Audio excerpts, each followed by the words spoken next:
Les élections européennes ont lieu le 9 juin prochain. À cette occasion, Exact vous fait découvrir les principales têtes de liste. Aujourd'hui, on vous présente Valérie Ayé, tête de liste Besoin d'Europe. Fille d'agriculteur, elle est née dans le département de la Mayenne. Très jeune, à 21 ans, elle devient conseillère municipale de sa commune lors des élections municipales de 2008. En 2014, elle rejoint les rangs de l'UDI, l'Union des démocrates indépendants. 3 ans plus tard, elle s'engage chez La République En Marche. 2 ans plus tard, elle est élue sur la liste La République En Marche aux élections européennes de 2019 en 19e position. Elle devient présidente du groupe Renew Europe au Parlement le 25 janvier 2024. En juillet 2021, elle rédige une tribune à l'encontre du dirigeant hongrois Viktor Orban dans laquelle elle l'accuse d'être à la tête d'un régime corrompu et homophobe aux frais de l'Europe. Concernant ses missions, Valérie Ayé a notamment été en charge du plan de relance européen à la suite de la pandémie de Covid-19.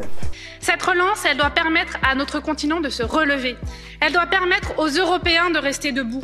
Alors non, le chantage n'est pas acceptable dans nos démocraties. Non, l'unanimité n'est plus supportable en Europe. Selon les derniers sondages, sa liste obtiendrait 17% d'intention de vote. Elle garde une courte avance sur la liste PS Place Publique. Le programme de la liste Besoin d'Europe en 4 points. 1. Mettre en place un plan de 1000 milliards d'euros d'investissement. Baptisé Plan Europe 2030, s'est engagé de nouveaux financements dans l'énergie, les transports, le numérique, la santé et l'espace. 2. Construire un bouclier commercial européen. C'est imposer des règles miroirs. Si un pays taxe l'import de produits européens sur son territoire, l'UE riposte automatiquement avec des droits de douane. C'est clairement un plan pour faire de notre continent, d'ici la fin de la décennie, un champion.